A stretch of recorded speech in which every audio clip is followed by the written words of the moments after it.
My name is Steve Marlowe. I'm the programming coordinator at CFBX. I'm in charge of volunteer coordination. I train all the volunteers here, and I'm also in charge of programming and music. I make sure all the programming is good and keep the music flowing into the station.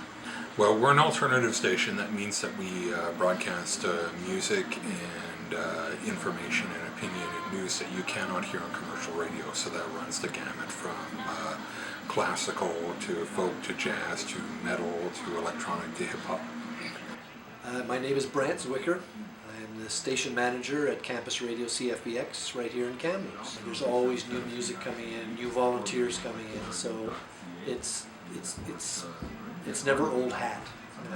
As I say, we do things there's a process, but it's all new people, new sounds. So that's probably the most exciting part, is the newness of it all. For me, my favorite part is working with volunteers, teaching them how to do radio and then getting them on the air and seeing them actually do their show and seeing those skills that I've taught them to come into play and seeing them blossom as programmers. A lot of the day-to-day work is kind of the same thing day after day, but it's the volunteers that really bring the smiles and the joys to my face. So. Can you tell me sort of what a day in the life of campus radio would be like? Craziness. Actually, it's always a mixed bag. No 2 days are the same. Getting programming out, working with organizations like the CRTC and societies, all kinds of things like that, dealing with large numbers of volunteers who come and go as required to do their programming. A little bit of sweeping and cleaning of this and that, and that's a regular day. Well, I have to check the logs every day. For the CRTC, I have to make sure that we're making Canadian content and all those minimums that we need to make. So I'm checking the logs every morning. I'm processing music as it comes into the station. I'm talking with volunteers via email, or they're dropping in, and I'm teaching them how to work here at the station, work down in our library.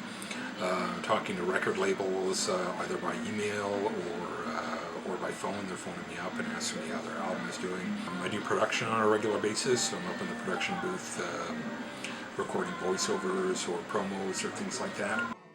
My tears go on, and I'm here all alone. I'm still just someone you used to know.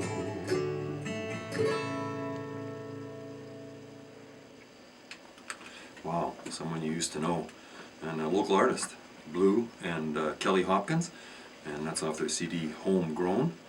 My name's Mike Weddle. I'm a retired school principal, and I've been doing this show for about 4 years now. It's called Live Mike because I like to do interviews once in a while, and I like to sort of have that kind of raw, maybe sort of in the moment kind of feel to it. And I'm thinking I'm getting closer and closer every show. The last show is better than the one before, and looking forward to the next one kind of thing. All right, and so can you tell me what your favorite part about the campus radio is? Access to the incredible library, 30,000 titles down there. It's just phenomenal. I can go down there and just pick what I need for my show if it fits a certain contextual message or thread. Then there's all sorts of stuff to choose from. Of course, the 300 on the playlist, it keeps me current, and just being part of a vibrant communication enterprise like this is just fascinating for me. And can you tell me maybe just how your show usually plays out every week? It's always full of surprises. I mean, sometimes things just happen and you kind of have to roll with it. I love the person that precedes me and the fellows that follow me as well. It seems like we've got some pretty cool programming. I always learn something when I come in and follow Daryl. He's from Newfoundland and plays sort of a different kind of music. And then Vince, who follows me, plays the blues, and he's just an expert on the blues and has lots of stories. And then Rick comes on with Rick Around the World, and he's just got a fantastic voice, and I love the music that he plays.